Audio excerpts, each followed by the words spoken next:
दोस्तों नमस्कार। सीटेट 2026 के बाल मनोविज्ञान का यह तीसरा टॉपिक है। आज हम जो कि लेकर आ गए हैं आप लोगों के बीच में, इसमें है तीसरा टॉपिक आपका होगा आनुवांशिकता एवं वातावरण। यह टॉपिक आपका है। अब इसको आप सोच रहे होंगे कैसे पढ़ना है, कहाँ से पढ़ना है, तो आप इसके माध्यम से आप आसानी से जान सकते हैं कि कहाँ से हमको इसके बारे में पढ़ना है, किस प्रकार से पढ़ना है, जिसमें जो इस वीडियो में मैं बता भी दूंगा आपको। अब इसमें देखिए, आनुवांशिकता मानव में जन्म से प्राप्त शारीरिक संरचना, आकार, बुद्धि आदि जो बालकों के विकास में महत्वपूर्ण भूमिका निभाते हैं, उन्हें आनुवांशिकता के अंतर्गत रखा जाता है। यानी जो भी जन्म से प्राप्त होते हैं व्यक्ति के अंदर या बालक के अंदर, जो उसके विकास के लिए महत्वपूर्ण भूमिका हर समय निभाते हैं, वही उनकी आनुवांशिकता होती है। वह वृद्धावस्था तक जोड़ी जाती है, अब चाहे जो भी हो, ठीक है। उसके बाद अब यहाँ पर स्टार्ट हो रहा है आनुवांशिकता से रिलेटेड जो भी विकास से संबंधित चीज़ें हैं वो हैं।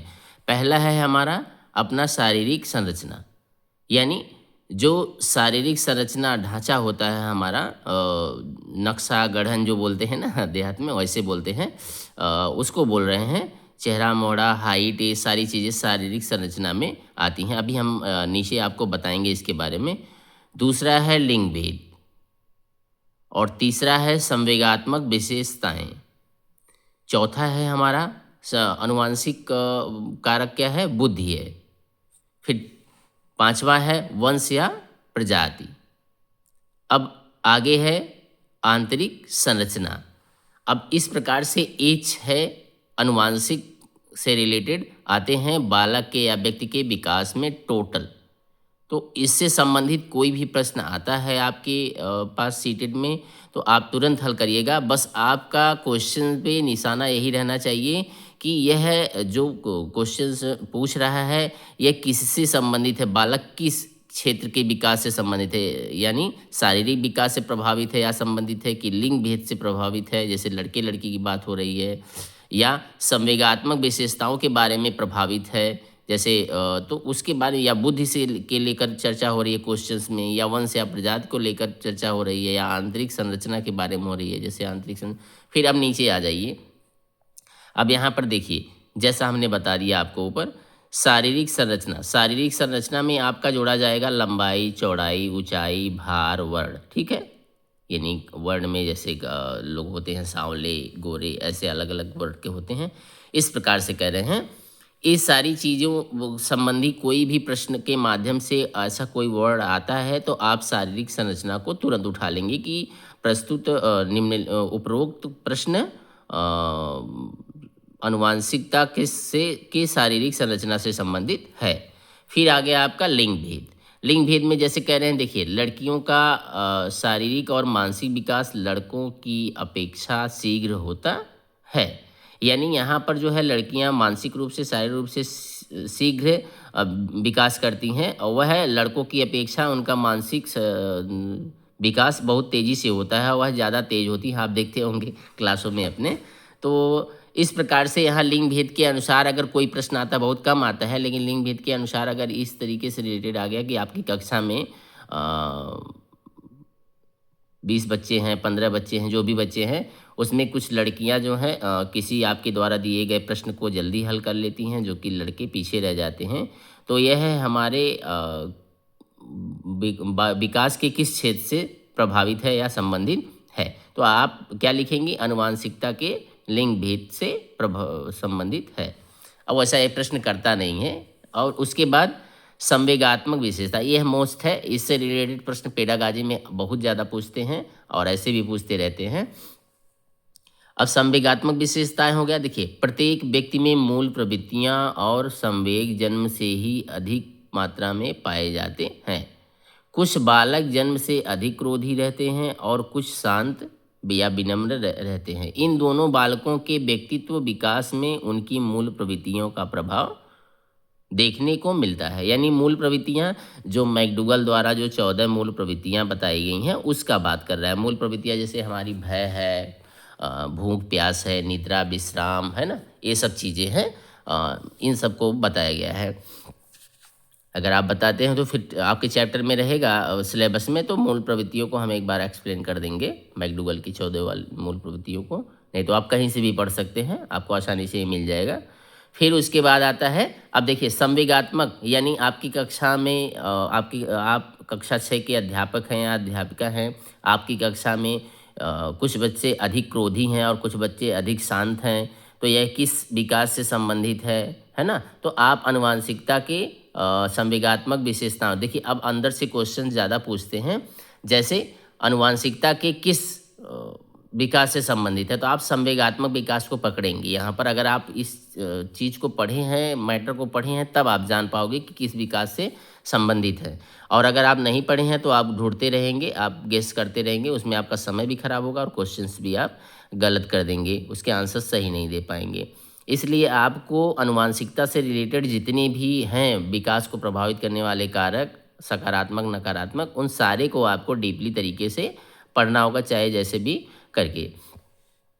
अब आ जाइए यहाँ पर, आप अपने आस पड़ोस में भी, घर पे भी देखते होंगे ना, कुछ बच्चे होते हैं बहुत शांत, बहुत क्रोधी होते हैं, बहुत चंचल होते हैं, ऐसे रहते हैं। अब आ गया आपका बुद्धि, यानी यह जो है अनुवांशिकता के भी, अनुवांशिकता के अंतर्गत बालक के विकास में बुद्धि जो है एक इंसान को, व्यक्ति को या बालक को सबसे महत्वपूर्ण तरीके से प्रभावित करती है, सबसे महत्वपूर्ण कारक है व्यक्ति को प्रभावित करने में, उसके विकास को, सकारात्मक और नकारात्मक। यानी देखिए सबसे महत्वपूर्ण कारक, अधिक बुद्धि वाले बालक का विकास तेजी गति से होता है और कम बुद्धि वाले बालक का धीरे। अर्थात आप देखते होंगे, आप अपने आस पड़ोस में, अपने घर में या कहीं भी विद्यालय में आप देखते होंगे, आप सभी कोई भी इस चीज़ को बिना अनुभव किए नहीं बचा होगा कि जो बच्चे शुरू से ही उनकी बुद्धि तेज रहती है, वह कैसे, वह उनका विकास तेज गति से होता है। कभी कभी आप देखते हो कोई आपकी क्लास में 10 के 10 क्वेश्चन सही कर देते हैं, कोई 8 करते हैं, कोई 7 करते हैं, तो ये क्या है, ये बुद्धि का ही प्रभाव होता है। जैसे जैसे जिसका IQ लेवल कम ज़्यादा रहता है, उसी हिसाब से उसका दिमाग चलता है, निर्णय लेने की क्षमता, सोचने कल्पना करने की क्षमता और क्रियात्मक ढंग से वह अच्छा कर पाते हैं। तो जाहिर सी बात है कि जिसकी बुद्धि अच्छी रहेगी वह, उसका विकास भी अच्छा होगा, क्योंकि वह ना फेल होगा, ना उसका कम नंबर आएगा, वह अच्छा स्कोर करेगा और अच्छे नंबर से पास होगा और क्लास बाई क्लास जाता रहेगा आगे। और जो कम बुद्धि का रहेगा वह फेल भी होगा, तो एक क्लास पीछे जाएगा, उसका वर्ष खराब होगा, समय नष्ट होगा और कम स्कोर आएगा, तो फिर आगे के उसके मनचाहे क्लास में, मनचाहे कोर्स में एडमिशन नहीं हो पाएगा, तो हुआ ना विकास में पीछे। और भी सामान्य सामाजिक जीवन में भी वह ना अच्छे से बोल पाएगा, ना किसी से तारतम्यता बना पाएगा, व्यवहार बना पाएगा सही से। तो वहाँ पे कहीं ना, मतलब सामाजिक, आर्थिक, हर तरीके से, शैक्षिक हर क्षेत्रों में बालक पीछे रह जाता है बुद्धि के कम रहने के कारण। तो ये सारी चीज़ें जो हमको मिलती हैं, ये आनुवांशिक खानदानी माध्यम से मिलती हैं, खानदानी असर होता है। जैसे हमारे खानदान में लोग तेज तर्रार रहते हैं, कम बुद्धि वाले अधिक बुद्धि वाले रहते हैं, उसी हिसाब से हमारा भी इसमें योगदान होता जाता है और उनका योगदान हमारे लिए विकास में होता जाता है। अब आ गया यह वंश या प्रजाति। वंश या प्रजाति में आप पढ़ लेंगे, इसमें कुछ मैंने ज़्यादा नहीं लिखा है। जैसे वंश या प्रजाति में इन्होंने ये कहा है कि जैसे अगर आप देख रहे हैं, जैसे केनिया को पकड़ लीजिए या दक्षिण अफ्रीका को पकड़ लीजिए या उधर आप अमेरिका को पकड़ लीजिए या अपने इधर आ जाइए इंडिया में या चाइना में चले जाइए या जापान में चले जाइए। इन सब का टोटल जो है मानव शास्त्र में जो मनोवैज्ञानिक है अध्ययन किए, तो वो सब पाए कि हर जगह, पूरे विश्व में हर जगह, हर लोगों, हर मानव के अंदर जो विकास होता है अलग अलग तरीके से वंश और प्रजाति के माध्यम से होता है। जो कि जैसे देखिए आप उदाहरण में, जैसे आप चाइना में देखिए सबकी आंखें छोटी होती हैं ना, तो वैसे ही इंडिया में क्यों नहीं होती और किसी देश में क्यों नहीं होती हैं, तो उसी को लेकर ये लोग अध्ययन किए हैं और बताए हैं। तो इससे प्रश्न नहीं करता, लेकिन आप उदाहरण के माध्यम से चीज़ों को समझे रहिए, हो सकता है कि कर ले। और वह जैसे आप मानसिक स्तर में भी पीछे इन बच्चों को पाएंगे। जैसे मानसिक स्तर में, जैसे आप देखेंगे चाइना के बच्चे, निग्रो या केनिया के जो भी बच्चे रहते हैं जहाँ के, वह काफ़ी मेच्योर रहते हैं, कम उम्र में ही मेच्योर हो जाते हैं। आप देखते हो ना चाइना के बच्चे छोटे छोटे रहते हैं, कुंफू सीखते हैं और भारी भारी वजन उठा लेते हैं, चीज़ों को तोड़ देते हैं, आप देखते होंगे। तो इस प्रकार से ऐसा कोई उदाहरण आता है, उसे बहुत नाम मात्र प्रश्न करता नहीं, लेकिन ये टॉपिक जो है, पॉइंट आप ध्यान में रखना अपने आनुवांशिक कारक में। अब उसके बाद आपका आ गया शारीरिक आंतरिक संरचना। यानी शारीरिक आंतरिक संरचना में हड्डियों की बनावट, मस्तिष्क की संरचना, पिनियल थायराइड तथा पैराथायराइड ग्रंथियाँ, हृदय, ये समस्त जो है आंतरिक अंग व्यक्ति के शारीरिक और आंतरिक मानसिक विकास के लिए उत्तरदायी होते हैं। यानी जो हमारे अंदर की जो हड्डियों का आकार होता है, उससे हमारी हाइट बढ़ती है। मस्तिष्क की जो संरचना होती है, उससे हमारा जो IQ लेवल बढ़ता है और हमारे सर का आकार बढ़ता है। फिर उसके बाद पीनियल थायराइड ग्रंथियाँ, जो पीनियल थायराइड ग्रंथियाँ जो हमारे आवाज़ को मोटी पतली करती हैं, और पीनियल थायराइड ग्रंथियाँ तथा पैराथायराइड ग्रंथियाँ, यानी जो ये तीनों ग्रंथियाँ जैसे आवाज़ को मोटी पतली करना और पिता के लिए प्यार, माता के लिए प्यार, ये सारी चीज़ें हैं ना। और जैसे जो हाइट हाइट के लिए हाइट हमारी जो बढ़ती है, उस इसी ग्रंथ के कारण बढ़ती है। इसमें से जो लाड़ स्राव होता है, लाड़ स्राव जब होता है तब उसके कारण से हमारी हाइट बढ़ती है। कम स्राव होता है तो हमारी हाइट रुक जाती है। तो ये सब जो हमारी आंतरिक ग्रंथियां हैं, और ये हृदय है, हृदय अगर हमारा अच्छे से विकसित है, काम कर रहा है, तो हमारा शारीरिक ग्रोथ भी अच्छा होगा। तो ये सबको आप कॉमन है, ये सारी चीज़ें आप जान रहे हो, फिर भी आप इससे रिलेटेड प्रश्न आ रहा है कि कोई भी जैसे विकलांग बच्चे का अगर क्लास में आपके वर्णन आ गया, और कोई भी मतलब किसी प्रकार का आंतरिक संबंधी प्रॉब्लम आ गई, तो आप यहाँ शारीरिक आंतरिक संरचना ही अनुवांशिक कारक में आप पकड़ोगे। इस प्रकार से देखिए, आपका यहाँ क्वेश्चन तो 15 नंबर में तैयार हो रहा है। नेक्स्ट 15 नंबर जो पेडागाजी का आएगा, इसी से रिलेटेड प्रश्न करते हैं, जो कि हम सब जान नहीं पाते हैं और इसी से जुड़ा हुआ रहता है। जितने डीपली तरीके से आप इसको जानते रहेंगे, पढ़े रहेंगे, उतने ही अच्छे ढंग से आप पेडागाजी के प्रश्न करेंगे। आगे आप, अब आपका वातावरण आ गया, यानी जो हमारे अनुवांशिकता और वातावरण, ये दो टॉपिक हैं। ये तीसरी टॉपिक में ये दो पॉइंट थे। तो इसमें वातावरण, अब देखिए वातावरण एक बालक के विकास में, व्यक्ति के विकास में किस प्रकार भूमिका निभाता है। अब यहाँ पर देखिए, बालक के विकास में अनुवांशिकता के सबसे दूसरा महत्वपूर्ण कारक वातावरण होता है। यानी अनुवांशिकता के बाद सबसे दूसरा महत्वपूर्ण कारक क्या होता है? वातावरण हमारा होता है। वो तो खानदानी असर जो होता है उसके कारण से जो बालक विकास करते हैं, आगे पीछे रहते हैं, धीरे चलते हैं, वो तो बात अलग है। अब यहाँ वातावरण दूसरे नंबर पर आता है एकदम ज़बरदस्त तरीके से। अब यहाँ पर देखिए, व्यक्ति के या बालक के शारीरिक विकास की अपेक्षा मानसिक विकास पर सबसे अधिक प्रभाव डालता है। ये पॉइंट एकदम ऐड करना, नोट करना आप पेन लेकर, कि अब देखिए वातावरण क्या करता है, व्यक्ति के शारीरिक विकास की अपेक्षा मानसिक विकास पर सबसे अधिक प्रभाव डालता है। और अनुवांशिक क्या करता है, अनुवांशिक का मानसिक विकास की अपेक्षा शारीरिक विकास पर सबसे अधिक प्रभाव डालता है। ये दोनों पॉइंट को आप ऐड करना। एक कभी अचानक पूछ सकता है, आप समझ नहीं पाओगे, गलत आंसर कर दो, एकदम अच्छा क्वेश्चन है। अब इसके बाद जो है तीसरा पॉइंट आता है, वातावरण मनुष्य के व्यक्तित्व के विकास में अपना कोई मौलिक योगदान नहीं करता है। मौलिक मतलब जो सामान्य तरीके से, तो वैसा योगदान नहीं करता है जो उसके शरीर के लिए करे, फायदा या रोज करे, बल्कि जो गुण और विशेषताएं उसे अनुवांशिकता से प्राप्त होते हैं, उनका पूर्ण विकास करने में यह बहुत अधिक सहायक होता है।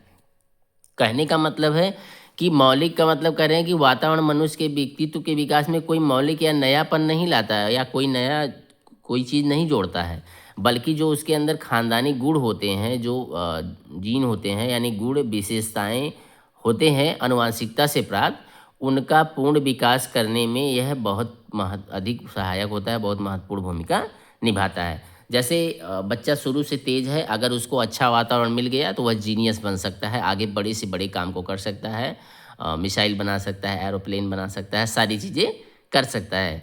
और बच्चा अगर कमज़ोर है, कम बुद्धि वाला है, यानी उसके खानदानी असर, तो भी उसको अच्छा वातावरण मिल गया तो उसी बुद्धि को अधिक से अधिक चरम सीमा तक विकास उसका किया जा सकता है। अब देखिए, वातावरण संबंधी जितने भी कारक हैं आपके नीचे यहाँ पर दिए गए हैं।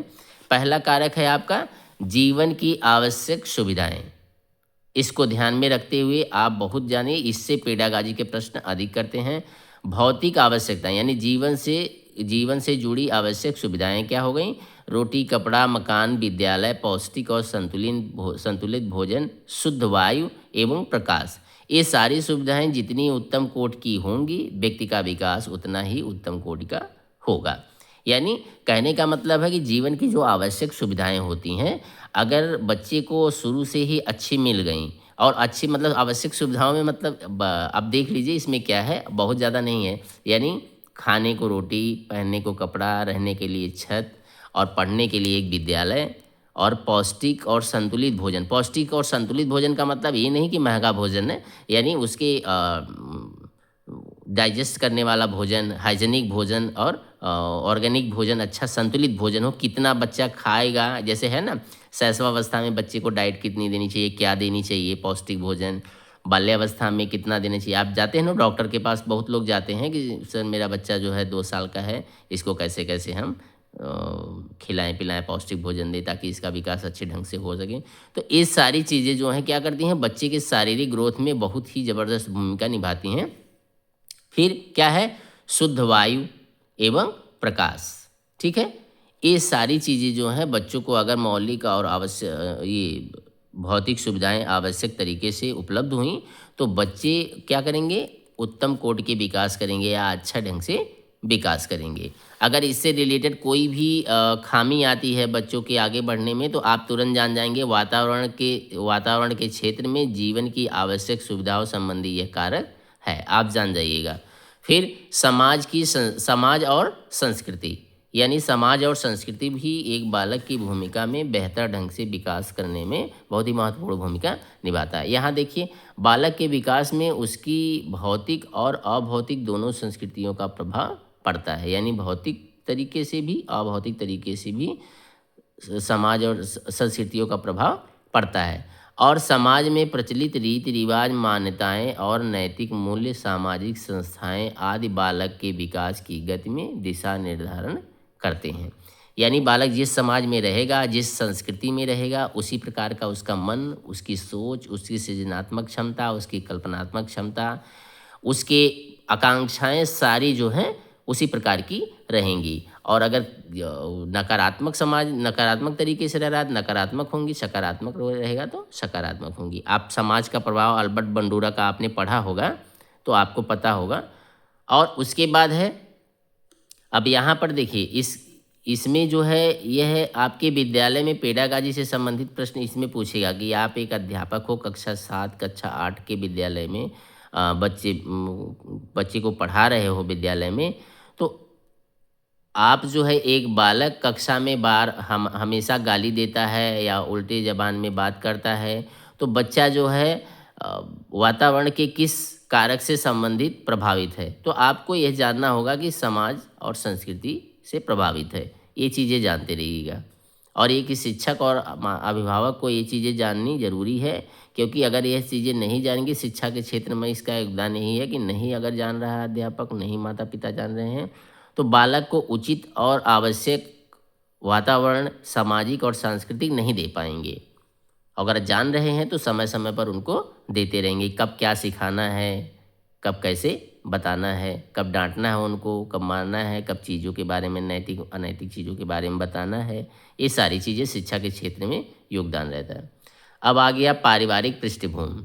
अब देखिए यहाँ पर पारिवारिक वातावरण, परिवार में बालक का स्थान, परिवार की आर्थिक स्थिति और परिवार में बच्चों के जन्म का क्रम, ये 3-4 पॉइंट आते हैं जो पारिवारिक पृष्ठभूमि से संबंधित बाहरी वातावरण से बच्चे प्रभावित होते हैं। अब देखिए पारिवारिक वातावरण का मतलब परिवार का वातावरण कैसा है, जैसे मम्मी पापा, भैया भाभी, जो भी चाचा चाची या पूरे बाबा दादी, जैसे पूरे परिवार का वातावरण कैसा है, कैसे लोग रहते हैं परिवार में। गाली गलौज करके रहेंगे तो गाली गलौज वाला बच्चा तैयार होगा, और अधिक क्रोधी रहेंगे, अधिक इमोशन के साथ रहेंगे। जैसे वही मैंने संवेगात्मक विकास बताया, संवेगों की अस्थिरता अगर परिवार में रहे तो बच्चे भी चिड़चिड़े और अस्थिर संवेगों को लेकर आगे बढ़ेंगे और समाज में वैसे ही करेंगे। अगर धीर गंभीर समझदार और चीज़ों को सही तरीके से समझना, निर्णय लेना, शांति से बात करना, समझदारी से पेश आना और सारे घर के काम अपने टाइम टू टाइम करना, ये सारे वातावरण अगर रह रहे हैं तो बच्चा भी उसी प्रकार का होगा। आप देखते होंगे ना, जैसे मान लीजिए गांव में अक्सर क्या होता है कि पारिवारिक वातावरण के कारण जो है बच्चे के अंदर टैलेंट दबा का दबा रह जाता है, वह ग्रो नहीं कर पाता है, आगे नहीं बढ़ पाता है। क्यों? क्योंकि पारिवारिक वातावरण वहाँ शोरगुल का रहता है, जिससे बच्चे को पढ़ने में दिक्कत। क्यों इलाहाबाद या फला जगह इधर उधर क्यों जा रहे हैं बच्चे तैयारी करने के लिए? क्योंकि वहाँ शांति रहती है, वहाँ का वातावरण पढ़ाई का है, और वहाँ पर सब लोग अपने अपने रूम में पढ़ाई, कोई डीजे और या वो चीज़ नहीं बजाता। गांव में तो क्या है, गांव में अगर किसी का बर्थडे हो गया तो वहाँ पर पूरा फुल डीजे करके बजाएंगे, और बगल में भले ही कोई पेशेंट हाई बीपी का है और या तो बच्चा पढ़ रहा है, उसका कल एग्जाम है, उससे कोई किसी को लेना देना नहीं होता। बुरा ना मानेंगे कोई अगर ऐसा कर रहा है तो। मैंने उदाहरण बताया आप लोगों को समझने के लिए। अब देखिए, परिवार में बालक का स्थान, परिवार में बालक का स्थान, उसकी बात कितनी सुनी जा रही है, उसको समझा कितनी जा रहा है, समझा कितना जा रहा है, उस पर भरोसा कितना जताया जा रहा है, इसको कह रहे हैं परिवार में बालक का स्थान। तो बालक पर अगर अधिक से अधिक भरोसा जताया जाए, भले ही उस पर नज़र रखी जाए, आप अंदर कुछ भी सोचें, लेकिन उस पर भरोसा सामने से दिखाइए, और उसकी बातों को पहले सुने, फिर रिएक्ट करें, फिर उसको डांटें। ये सारी चीज़ें जो हैं बालक के बाहरी वातावरण के विकास में बहुत ही महत्वपूर्ण भूमिका निभाती है। फिर आ गया परिवार की आर्थिक स्थिति। इसको तो आप सभी लोग समझ रहे हैं, चाहे कोई भी किसी भी क्षेत्र से है, कि परिवार की आर्थिक आर्थिक स्थिति बालक के विकास में महत्वपूर्ण भूमिका निभाती है। कभी कभी टैलेंट बालक के पास रहता है, लेकिन वो अच्छी शिक्षा ना ले पाता है, ना अच्छी सुविधाओं के कारण, अभाव के कारण जो है वह नीचे दब जाता है, उसकी सारे टैलेंट सारे स्किल खत्म हो जाती है, आगे नहीं बढ़ पाता है। अब आ गया परिवार में बच्चों के जन्म का क्रम। अब यहाँ परिवार में बच्चों के जन्म का क्रम का मतलब है कि जैसे जो पहले बच्चे जन्म लेते हैं उनकी देखभाल कम हो पाती। क्यों? क्योंकि जो है देखभाल का मतलब माता पिता तो खूब देखभाल करते हैं, लेकिन इसमें क्रम में जैसे दूसरा बच्चा हो रहा है तो क्या है, उसके लिए एक बड़ा भाई बड़ी बहन मिल जाती है उसके देख रेख के लिए। बच्चा क्या है, अनुकरण करके सीखता है। तो जब दूसरा बच्चा रहता है तो वह अपने बड़े दीदी बड़े भाई के का अनुकरण करके सीखता है, तो वह तेज़ी से सीखता है। इसलिए यह भी डिसाइड करता है कि बच्चों का क्रम कैसा है, उसी हिसाब से बच्चा विकास करता है। फिर रोग तथा चोट। रोग तथा चोट को आप सभी लोग जान रहे हैं, जैसे बीमारी हो गई शैशवावस्था में, गर्भावस्था में भी कभी कभी माएँ दवा खा लेती हैं, और जानकारी को ना जानकारी की वजह से, या वैसी भी दवा कोई खा लेती हैं जिसके कारण से बच्चा गर्भ में ही प्रभावित हो जाता है, और बाहर भी शैशवावस्था में आकर बीमार हो जाता है। कभी कभी आप देखते होंगे जैसे बच्चों को 5 साल के अंदर जो बीमारी होती है, जो बुखार उखार होता है, उसको प्रभावित करता है उसके विकास को। और चोट, जैसे आप बाल्यावस्था में किशोरावस्था में खेल के द्वारा गाड़ी चलाते हुए चोट लग जाती है अक्सर, तो वहाँ पे भी बच्चे की पढ़ाई छूट जाती है, मानसिक संतुलन गड़बड़ हो जाता है। ये सारी चीज़ें इसके अंदर आएंगी, यानी चोट से संबंधित कोई भी आएगा तो आप रोग तथा चोट पॉइंट को ऐड करना। अब विद्यालय आ गया, यह सबसे मुख्य है अभिभावक के लिए भी और अध्यापक के लिए भी। बालक के विकास में विद्यालय का वातावरण, अध्यापक शिक्षा के साधन, पाठ्य सहगामी क्रियाओं का आयोजन, शिक्षा के साथ साथ निर्देशन एवं परामर्श की सुविधाएं, स्वास्थ्य सेवाएं, समस्याओं के समाधान हेतु अध्यापकों से सहायता, अध्यापकों का व्यवहार बालकों में सकारात्मक और नकारात्मक प्रभाव डालता है। अब देखिए, विद्यालय कैसे बालक के विकास में काम आता है। जो टीचर्स हैं और जो टीचर बनने वाले हैं, आप इस चीज़ को ध्यान से देखिएगा। जैसे बालक के विकास में विद्यालय का वातावरण कैसा है, वह बहुत महत्वपूर्ण भूमिका निभाता है बालक के विकास में। यानी स्टाफ का व्यवहार, सारी चीज़ें, मतलब ओवरऑल इसमें सारी चीज़ें आ जाती हैं। अध्यापक, शिक्षा के साधन कैसे हैं, यानी ज़रूरी उसको जो भी कोर्स कर रहा है, जो भी सब्जेक्ट उसके हैं, उसके बराबर लैब या कोई सब्जेक्ट का थ्योरिकल और प्रैक्टिकल स्टडी हो रहा है कि नहीं हो रहा है। खेल कर रहा है तो खेल हो रहा है कि नहीं हो रहा है, ये सारे शिक्षा के साधन में आएंगे। पाठ्य सहगामी क्रियाओं का आयोजन, पाठ्य सहगामी क्रियाओं के जहाँ पर शिक्षा के साथ साथ एक्स्ट्रा एक्टिविटीज़ जो वीकली होती है या हर डे होती है, हर डे तो ऐसे नहीं होती, वीकली सैटरडे को होती है। पढ़ाई के साथ साथ एक्स्ट्रा एक्टिविटी होती है, किसी को स्विमिंग आ रही है, किसी को फुटबॉल खेलना आ रहा है, मैच खेलना, क्रिकेट खेलना आ रहा है, तो अलग अलग खेलों में बच्चों को आजमाया जाता है। कुंफू, जूडो, कराटे आदि, संगीत, यानी जो भी चीज़ें हैं, डांस, सारे में सबको अलग अलग एक्टिविटी में भाग लेने के लिए कहा जाता है। वो अपने अपने स्किल्स को दिखाते हैं और उसी हिसाब से उनको बाहर आगे भेजा जाता है। तो यह भी बालक के विकास में बहुत महत्वपूर्ण भूमिका निभाता है। फिर आ गया शिक्षा के साथ साथ निर्देशन एवं परामर्श की सुविधाएं, यानी अच्छी बच्चों को सलाह देना अध्यापक के द्वारा। इस विद्यालय में जितने भी स्टाफ्स हैं, निर्देशन समय समय पर उनको निर्देशित किया जाए, मार्गदर्शन किया जाए, उनको सलाह दी जाए, तो बच्चे तेज़ी से ग्रोथ करते हैं, आगे बढ़ते हैं। स्वास्थ्य सेवाएं, विद्यालय में छोटी मोटी स्वास्थ्य सेवाएं होनी चाहिए, जैसे बच्चों को छोटी मोटी चोट लग गई या बुखार हो गया या आंखों में जलन हो रही है किसी भी प्रकार की, तो बराबर चेकअप वगैरह की सुविधा होनी चाहिए, ताकि बच्चों के अंदर स्टार्टिंग कोई भी समस्या बीमारी आए तो उसको अच्छे ढंग से आप अभिभावक को बता सको, उसको दवा के लिए भेज सको।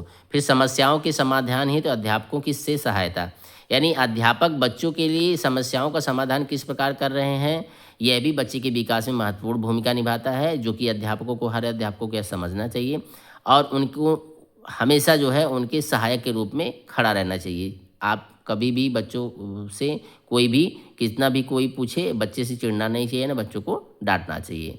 और अध्यापकों का व्यवहार कैसा है, यह बच्चे पर बहुत बुरा प्रभाव डालता है। आप कैसे कपड़े पहन के विद्यालय में जा रहे हो, कैसे आपके हाव भाव हैं, कैसे आप खड़े होकर पढ़ा रहे हो, कैसे बच्चों को संबोधित कर रहे हो, कैसे वर्ड इस्तेमाल कर रहे हो, सारे का बच्चे पूरे नकल करते हैं। क्योंकि देखिए, किसी का भी चर्चा नहीं होता, लेकिन हर अध्यापक का हर घर में चर्चा होता। क्यों? क्योंकि अलग अलग परिवेश से, अलग अलग घरों से बच्चे आते हैं, जो अपने अपने घर पे जाने के बाद आपके बारे में चर्चा करते हैं। मेरे सर ऐसे हैं, मेरी मैम ऐसी हैं, मुझे ऐसे पढ़ाते हैं, वैसे बोलते हैं, वैसे गाली देते हैं। तो इसलिए जो है ये सारी चीज़ें बहुत महत्वपूर्ण भूमिका निभाती हैं। तो पेडागाजी के लिए भी आपका यह प्रश्न तैयार हो गया है। पेडागाजी के ध्यान में रखते हुए मैं इस सारी चीज़ों को एक्सप्लेन किया हूँ। मिलते हैं फिर अगली नई वीडियो के साथ और अगले नए टॉपिक के साथ।